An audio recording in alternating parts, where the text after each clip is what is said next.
Good afternoon. My name is Jeff Mall, Executive Director with Visit Lincoln. Welcome to the AOI studio, where today we will dive a little bit deeper into the world of tourism, introduce you to the people that make the place right here in the state of Nebraska. And yes, we're probably going to touch a little bit on National Tourism Week coming up in May.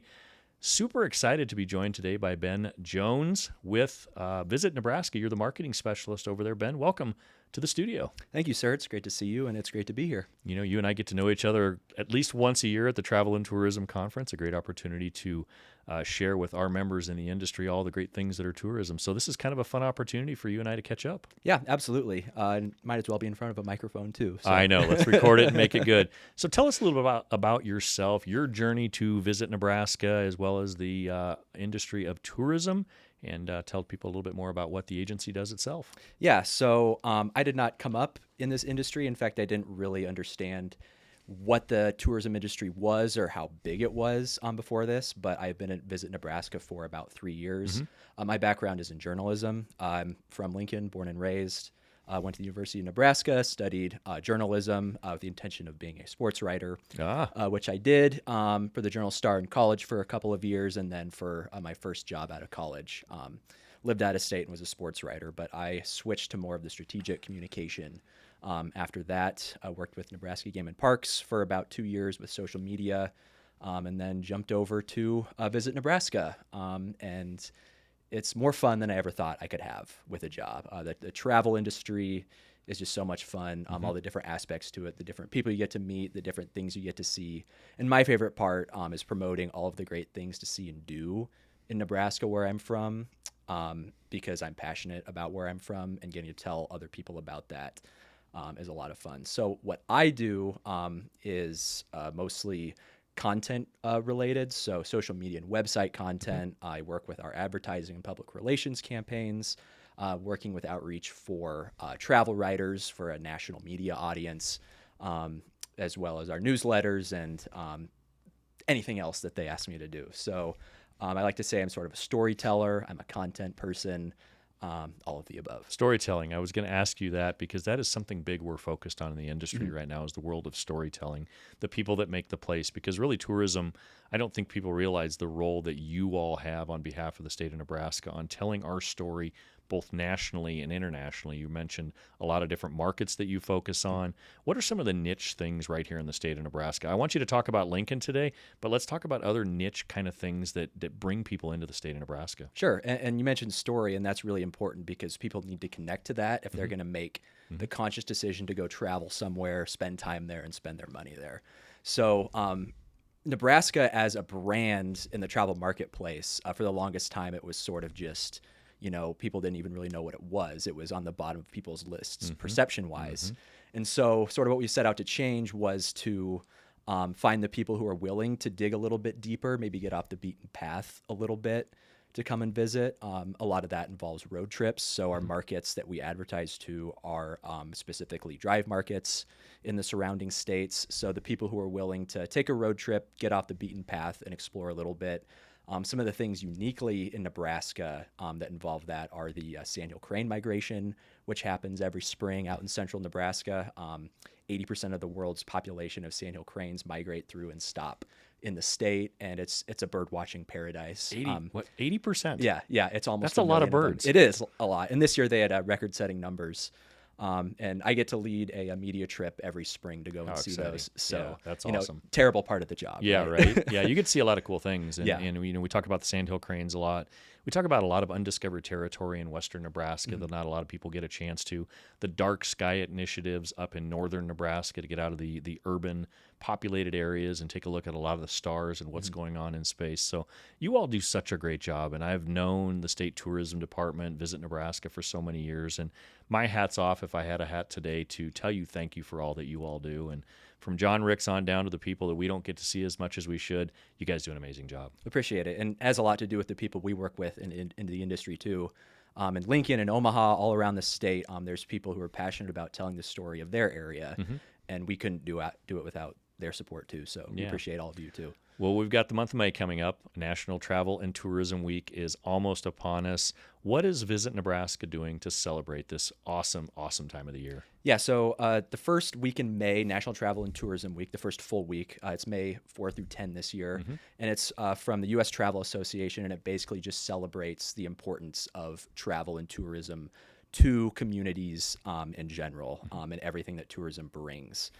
So tourism nationwide is a $2.9 trillion industry. Trillion with a T. With a T. That's good. That's a big and number. Supports 15 million jobs. So it's really important for just a lot of communities are just built on it, period. But in Nebraska in particular, it plays a really big role too. So the ways we celebrate that are by celebrating the industry. So one of those is we'll be giving out Frontline Tourism Employee Awards Very nice. throughout the week. These are nominated by the industry. We ask people who are the tourism employees in your area who do things right, who people come back to see, who do a great job of welcoming visitors. So that could be anyone from hotel or restaurant staff to museum staff to people who work at visitor centers. It's been all over the place. And getting to present and see people's reactions at getting these awards are a lot of fun. And they're spread all over the state. So we get nominations from every corner. We also hold a social media contest throughout the week where we encourage the different regions and visitors bureaus to make themed social media posts with a different theme every day, maybe based around food or based around a historical site in their area or a festival that they have. And the winner of that gets a free ad in our travel guide. And then we'll also just be putting out a lot of fun stuff on social media throughout the week. So stay tuned for that. Yeah, we're excited about it. We're doing some of our own things here. We'll probably have cookies down at our visitor center at 7th Well, I'm coming and back P. then. Well, let's get down there and have a cookie. We'll go here after this. One question I want to have out there to throw to you is, why should Lincoln and other Nebraska communities care about tourism? A lot of times people have no idea that those of us are part of the industry. We're a vital part of economies. It's kind of that lost in the agriculture and manufacturing world, and then there's tourism. So why should people in Lincoln, Omaha care about tourism? Yeah, I mean, the numbers would just say that it's such a big part of the economy, and it's important for that reason. It's almost a $5 billion industry from the 2024 numbers in Nebraska, which is it's a 37% increase since 2019. So it's grown in that respect. But that money is money that goes straight back into your community. So if someone comes to visit from the outside, they're not just spending money on whatever they're doing there. If they're coming from out of the area or out of state, they're paying for lodging, they're paying for restaurants, they're paying for gas, they're paying for food, they're paying for everything they're doing while they're there. They're supporting your local small businesses, which I think we'd all agree is something that we want to continue. And so it goes beyond just what they're spending on the trip itself. It's pouring into the community itself. And then besides that sort of short-term impact, there's a longer-term impact that can come too. So the studies show that about 70% of people, according to Destinations International, who move somewhere to a different community have visited there as a tourist first. Love it. So love it. Purest form of economic development, like to refer to it as. Exactly. So chances are, if you're going to move somewhere to live or to move your business there and help the community that way, you visited it first and you've experienced it as a tourist. So it's really important for communities to be mindful of that and how they welcome visitors and the things that they have to welcome people. So that's something we only see as a positive. Yeah, I like to explain to people, and I think it's important to know that the taxes that are generated from tourism broaden the tax base in communities. And that is primarily sales tax. It gives communities the ability to do other things when visitors come in and buy things and purchase things. But they also go back home, they jump on social media and tell the story.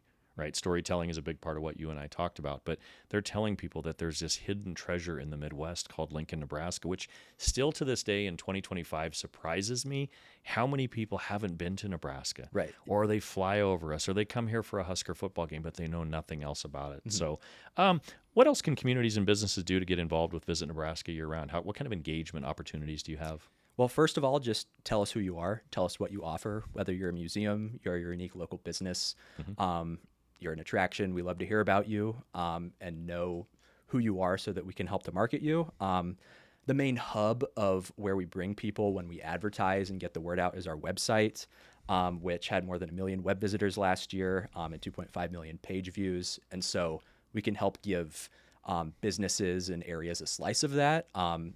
anyone can put their business listing or event on our website for free, and we can help you get the word out that way. And that goes into a lot of our custom content pieces and lists as well. And also, if people are on our site looking to visit a certain region or an area of the state, those all pop up that way. We offer grant funding every year for marketing dollars to help people out. We produce an annual travel guide that has 200,000 copies in circulation every year. And it's funny.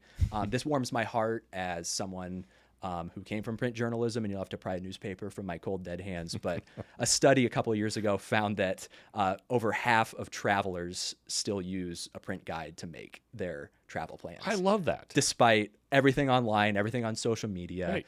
they still, at the end of the day, want to lay it out and map out their trip. Well, So and I love visitors' that. guides, not just for visitors, it's good for residents alike because they can discover hidden treasures across the state. Because I always tell people, take the blinders off when you're Yeah. out doing things. We get so used to routine, we get locked into what we do Monday through Friday. Man, on Saturdays and Sundays, it's time to go discover and live and be a part of the state of Nebraska unlike you've ever done before. And there are still so many byways in our community. Get off of Interstate 80, hit our 2-lane highways, and you're going to discover small town Nebraska and a lot of the great attractions. So that leads me to my next question. The Nebraska Passport, one of my favorite opportunities to discover our state of Nebraska. Tell us briefly about the Passport, and then secondly, just touch on 6 stops that we have in Lincoln, Nebraska this year. So the Nebraska Passport is a yearly program we do of 70 stops throughout the state. The stops change every year. We're in our 16th year now. We had our big 15th year celebration last year. But they're 70 attractions that vary in their topics. So they're like restaurants, breweries, museums, local businesses, outdoor attractions, anything and everything. And people can go and try to hit as many of those stops as they can. They can collect stamps on their passport and then turn in their stamps for prizes at the end of the year based on how many they got. Some people are crazy about it and they go to all 70 stops. I know, I've in a seen the summer. numbers. It's impressive. It's around 1,000 people every year do that, Oh my which blows my mind, but we absolutely love to see it. So since the stops rotate every year, it's a lot of fun seeing what the new ones are going to be. So Lincoln has several stops this year, as usual.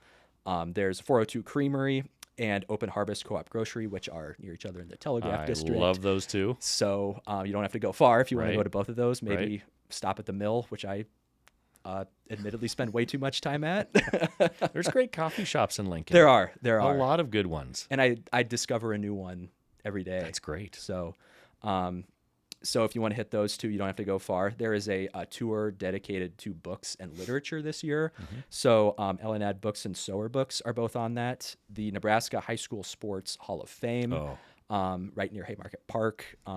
It's a great place if you're interested in sports history or the history of Nebraska and everything that goes with that. And then one that's near and dear to anyone involved in the hospitality and tourism industry, the Scarlet Hotel. By Innovation Campus. And that's great because that has a really good connection to the hospitality, restaurant, and tourism management program at UNL. Had the guys in from the program as well as the Scarlet Hotel here a couple months ago, and such great history in a new hotel over on Innovation Campus, and we want people to engage with that as much as possible. So some good stops in there. Oh my gosh! I mean, just to eat a little bit, to tour a little bit, and just a lot of good fun. And again, remind people how many people competed in this last year or participated in the actual program. So 1,000 made it to all 70 stops. Yeah. I don't have the rest of the numbers off the top of my head. But it was big. It it's a gets lot. bigger and bigger every year. Yes. Yeah, We that's run out good. of booklets most of the time. So Yeah, it's amazing. Well, state tourism does an amazing job. I appreciate your role, especially coming from the background that you came into. What has surprised you most about our industry? kind of how much fun everyone has. Like You got that right. every aspect of the job is about having fun and furthering yourself and discovering something new. So one thing that I get to do a couple times a year, like I mentioned, is take travel writers and influencers from out of state on trips across the state, and seeing them sort of having their eyes open and fall in love with the state the same way that I have, and seeing everything that's here from someone from an outside perspective is a lot of fun. And then getting them to see all of these people in these local communities and see have them tell their own stories and how that if this industry affects everyone's livelihoods too, of how their businesses need visitors to stay afloat, and how making sure the hotels are filled in this town is going to keep people employed, and sort of just how like Yeah. interconnected Yeah. everything Yeah. is.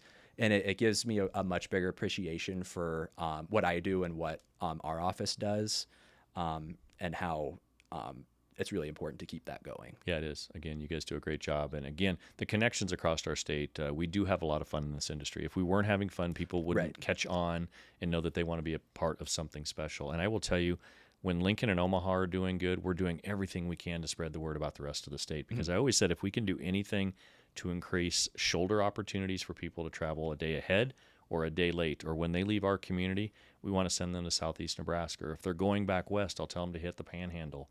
You're never going to run out of things to do in No, the state of I've Nebraska. discovered that too. Yeah. There's a lot of things that growing up I knew about in this state, but so many more things I've discovered while having this job, and that's been very rewarding. Yeah. Well, a lot to talk about, a lot of storytelling coming up in the future. How can people tap into everything that you're doing on social media, your website, and let's get your numbers up a little bit. So let's let people know where you're at. Oh, I appreciate that.